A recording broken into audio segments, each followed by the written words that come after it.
ఐటీలో ఎంట్రీ కావాలా? Trainee software engineer గా అజా కోడింగ్ ట్యూటర్ లో 2 వీక్స్ ట్రయల్ పీరియడ్ లో వెంటనే చేరండి.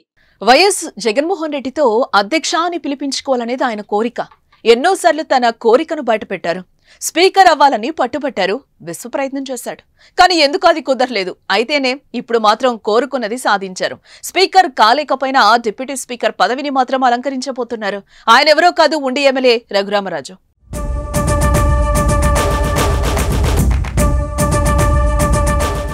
రఘురామకృష్ణంరాజు అనగానే వైసీపీ ప్రభుత్వంపై చేసిన పోరాటమే గుర్తొస్తోంది.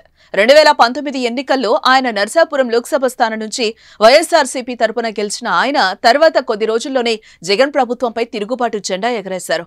ఈ క్రమంలోనే ఆయనపై రాజద్రోహం కేసు నమోదయ్యి జైలు పాలయ్యారు. ఇక జైల్లో ఆయనపై దాడి చేశారని, పోలీసులు కొట్టారని తీవ్ర ఆరోపణలే చేశారు. ఇక జైలు నుంచి వచ్చాక వైసీపీపై యుద్ధమే చేశారు.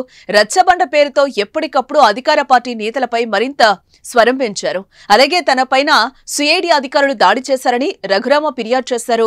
జగన్ బెయిల్ రద్దు కోరుతూ కోర్టును ఆశ్రయించారు. ఈ క్రమంలోనే టీడీపీకి దగ్గరయ్యారు రఘురామ. ఎన్నికల ముందు టీడీపీలో చేరారు. కానీ టికెట్ పై చివరి వరకు క్లారిటీ రాలేదు. ఆశించిన ఎంపీ టికెట్ దక్కలేదు. ఆఖరికి ఉండి సిట్టింగ్ ఎమ్మెల్యే అయిన మంతెన రామరాజును కాదని రఘురామకృష్ణంరాజుకు చంద్రబాబు టికెట్ ఇచ్చారు.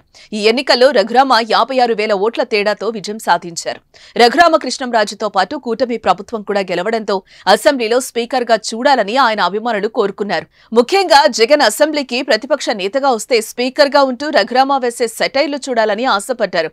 ఆయన కూడా పలుమార్లు తన మనసులో మాటని బయటపెట్టారు. సోషల్ మీడియాలో RRR స్పీకర్ అంటూ పెద్ద ఎత్తున ప్రచారమే జరిగింది.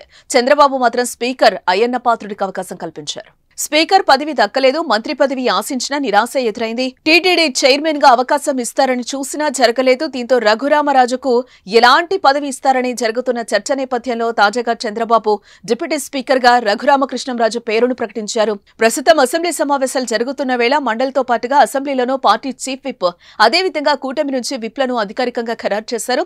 రఘురామకృష్ణంరాజును డిప్యూటీ స్పీకర్ పదవి ఇవ్వాలని నిర్ణయించారు. సభలో కూటమికి పూర్తి మెజార్టీ ఉండడంతో రఘురామ ఎంపిక లాంఛనమే. 2 రోజుల్లో ఆయన డిప్యూటీ స్పీకర్ గా ఎన్నిక కానున్నారు. మరి జగన్తో అధ్యక్ష అని పిలుచుకోవాలన్న కోరిక నెరవేరుతుందో లేదో చూడాలి.